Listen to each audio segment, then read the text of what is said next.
যে বৈঠকটা হলো সেটা কি একটু বলবেন? মূলত এসআইআর নিয়ে জমিয়ত উলামা হিন্দের রাজ্য কমিটি স্থির করেছিল এটা গত 25শে সেপ্টেম্বর। আমরা রাজ্যব্যাপী মানুষের কাছে বার্তাটা পৌঁছে দেব যে নিবিড় এই ভোটার লিস্টের ব্যাপারে একটা প্রক্রিয়া শুরু হয়েছে। এটা সেপ্টেম্বর মাসের 25 তারিখ। যখনই নভেম্বর মাসের 4 তারিখ থেকে এসআইআর কাজ শুরু হয়েছে, প্রতিটি জেলা নিজের নিজের জায়গায় কাজ শুরু করেছে। আমি নিজে আলিপুরদুয়ার, কোচবিহার, জলপাইগুড়ি, শিলিগুড়ি, উত্তর দিনাজপুর, দক্ষিণ দিনাজপুর, মালদা, মুর্শিদাবাদ, উত্তর দক্ষিণ 24 পরগনা, হুগলি, হাওড়া, কলকাতা, আজকে পশ্চিম পূর্ব মেদিনীপুর, ঝাড়গ্রামের কর্মীদের দিয়ে বসেছি। আমি যা রিপোর্ট পাচ্ছি, আমাদের দায়িত্বশীল কর্মীরা যথেষ্টভাবে মানুষের কাছে পৌঁছাচ্ছে এবং এর কারণে গ্রামে বসবাস করা সাদামাটা ভালো মানুষ যারা ঘুমিয়েছিলেন তাদের ঘুমটা কিছু ভেঙেছে। এখনও 10 দিন সময় আছে। এই সময়ের মধ্যে দুটি যে পেপার তারা দিচ্ছেন ভোটার লিস্টের প্রশ্নে, সেটাকে একটি কপি বিএলও নিয়ে যাবে, যেখানে যিনি ভোটার তার সই থাকবে, আর যে বাড়ির যে ভোটার তার কাছে বিএলও সই দিয়ে সিল দিয়ে সে প্রমাণপত্রের ভোটারটা জমা দেবেন। অনেক সময় দেখা যাচ্ছে এর ব্যতিক্রম ঘটছে, এটা যেন ব্যতিক্রম না হয়। নির্বাচন কমিশন 3বার করে যেতে বলেছে।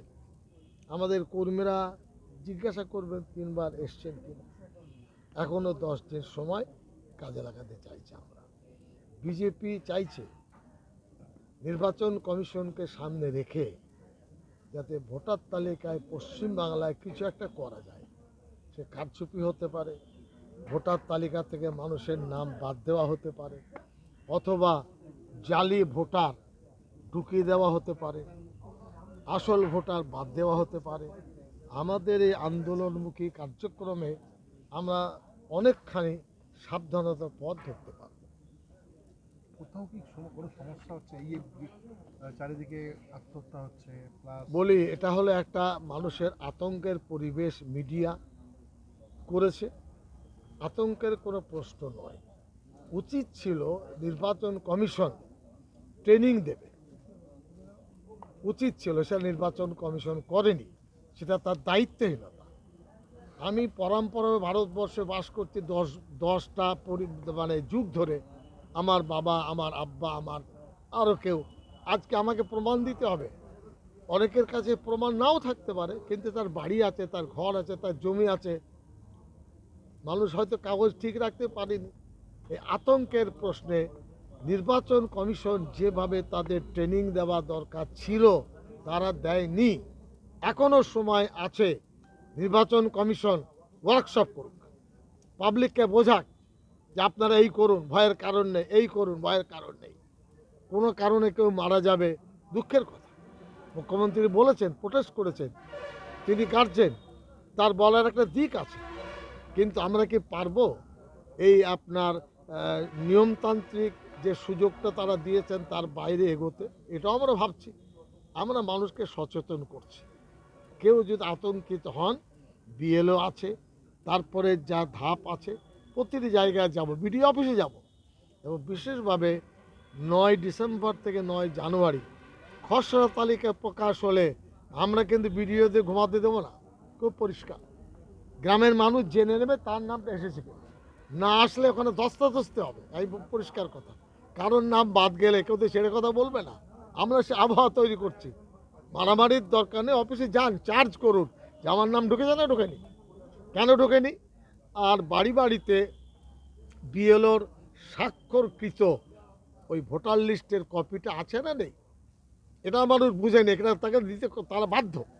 এই ব্যতিক্রম ঘটলে নীতিগতভাবে আমরা কাজ করতে পারবো। জমিয়ত উলামা হিন্দ নন্দিনী আন্দোলন করেছে, মানুষের জন্য করেছে। সারা রাজ্যব্যাপী আন্দোলন আমরা সংগঠিত করতে চাইছি শান্তিপূর্ণভাবে, নিয়মতান্ত্রিক ভিত্তিতে। অনুপ্রবেশকারীদের কি বলবেন? হ্যাঁ, অনুপ্রবেশকারী যারা আসছে বাংলাদেশ বা অনুপ্রবেশকারী যারা ডিস্ট্রিক্ট ম্যাজিস্ট্রেট আছে, দিল্লিতে যারা মন্ত্রী সাহেব আছেন, তাদের জিজ্ঞেস করো না।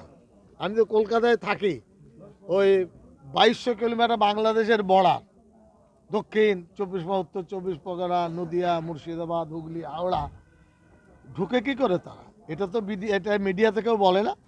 খালি অনুপ্রবেশকারী ঢুকে কেন? ভারতবর্ষে নিরাপত্তা না দিতে পারলে পদে বসে আছেন কেন? এটা নাগরিক হিসেবে জিজ্ঞেস করছি। এই কথা নিয়ে পরিচর্যা হয় না কেন? কেন আপনার জামানে ঢুকেছে? घुसपैठिया आप कौन होते हैं? घुसपैठिया वाले आपने क्यों उसको ये नहीं किया, रोका नहीं? हमारा भारतवर्ष रक्षा करते চাই, ঢুকেছে, আপনি কি করবেন আপনার ব্যাপার। আমরা ভারতীয়, আমাদের কোনো নাম প্রতিবেশী হিন্দু মুসলমানের নাম কোনোভাবে বাদ দিলে আমরা যতখানি সাধ্য এর প্রতিবাদ প্রতিরোধ করব ইনশাআল্লাহ।